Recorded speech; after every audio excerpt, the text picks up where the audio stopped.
Good morning, everyone. In today's session, we are supposed to study about feedback amplifier. So, in previous session, we have seen about the operational amplifier. If you see, in our day-to-day life, we are using number of electronic devices. So, we can say there are various branches of electronics like industrial, instrumentation, communication, power electronics.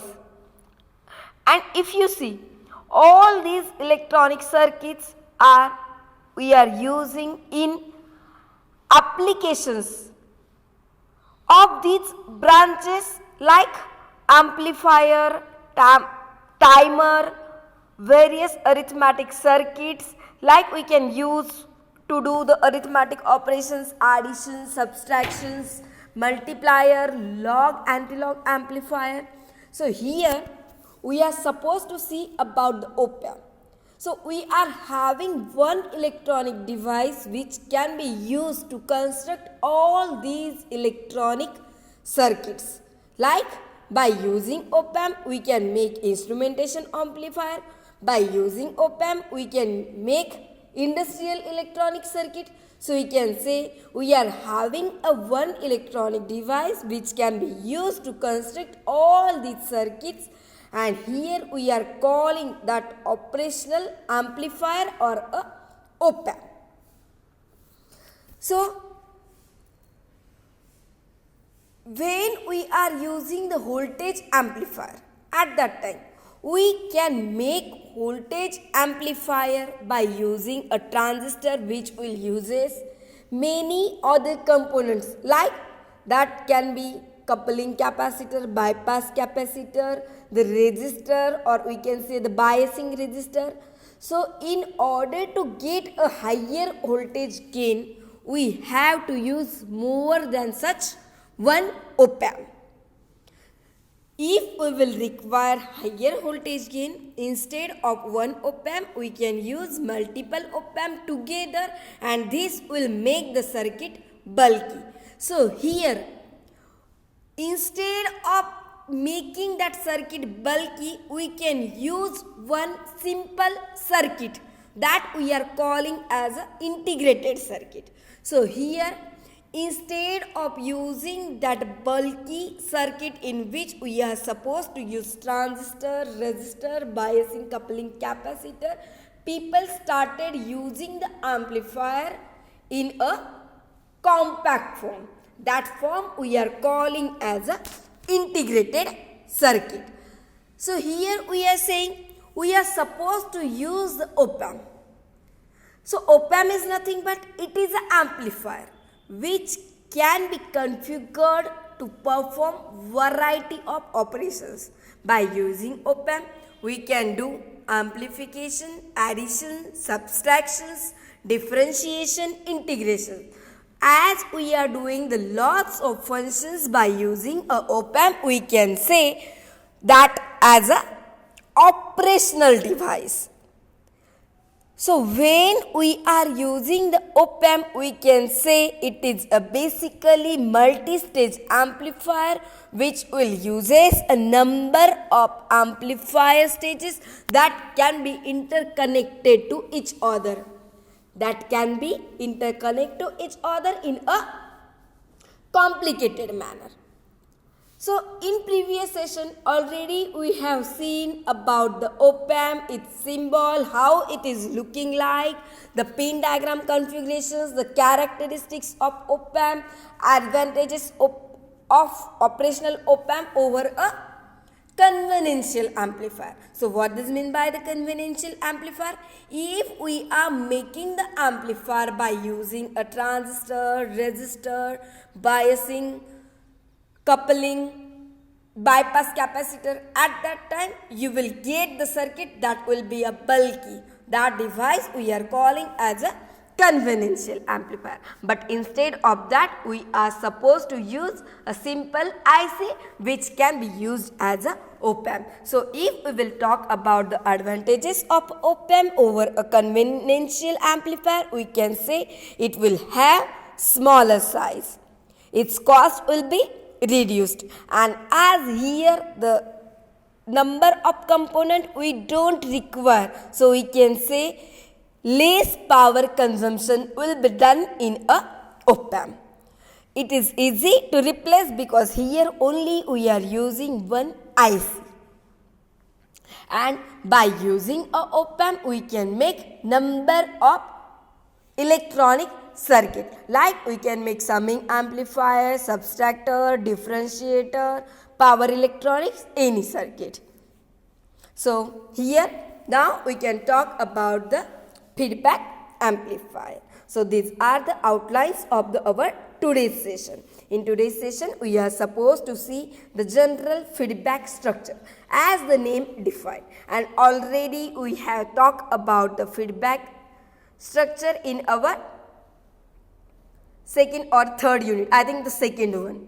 Already we have seen when we are giving the feedback from output to the input, at that time we are calling that as a feedback.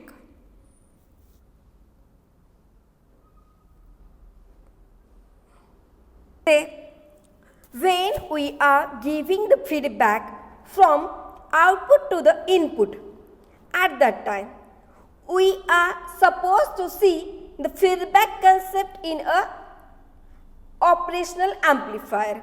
As we have seen about the feedback, if we are using the negative feedback, at that time we are using that feedback in a amplifier, and if we are using the positive feedback, as we have seen in our previous unit, we are calling the device as a oscillator. So here we are supposed to see the some properties of a negative feedback, the four basic feedback topologies we are supposed to see here, like series shunt feedback amplifier, series feedback amplifier, shunt and the shunt series feedback amplifier. We will see one by one. So here again after that we are supposed to see the stability problem, stability study using a body plot, the frequency compensation. So here we can see now about the negative feedback concept. So if we will talk about the electronic circuit, we can say it is impossible to think about the electronic circuit without some form of a feedback. So here we are saying we are supposed to use the feedback in a op-amp. So here we are using the negative feedback. So we can say when we are using the negative feedback, it will reduces the non-linear distortion, it will reduces the effect of noise, it will extend the bandwidth of an amplifier, and if we are using the negative feedback, it will control input as well as output impedance. So the basic idea behind using the negative feedback is nothing but it is a trade-off the gain for other desirable properties of electronic circuits. So when we are using the positive feedback, we can say there will be a oscillation happens. So we can see here the general feedback structure, how it will be look like practically. So if we are using the negative feedback structure, at that time we are supposed to give some part of output as a feedback, and that will be given to a input. So we can say here when we are talking about the feedback structure, at that time we can call that as a signal flow diagram, and the quantities X that will represent either there will be a voltage signal or a current signal, any signal if we are using, but here as we are supposed to use that circuit as a feedback amplifier, we are supposed to give the output that will be given to the input as a negative feedback. So here when we are giving the feedback, at that time you will get there will be two options, like that loop can be a closed loop or a open loop. So if we are watching this, if you see this diagram, you can see here how it will be look like. Here when we are giving the feedback x naught to the input, we are giving that to the adder, the summer.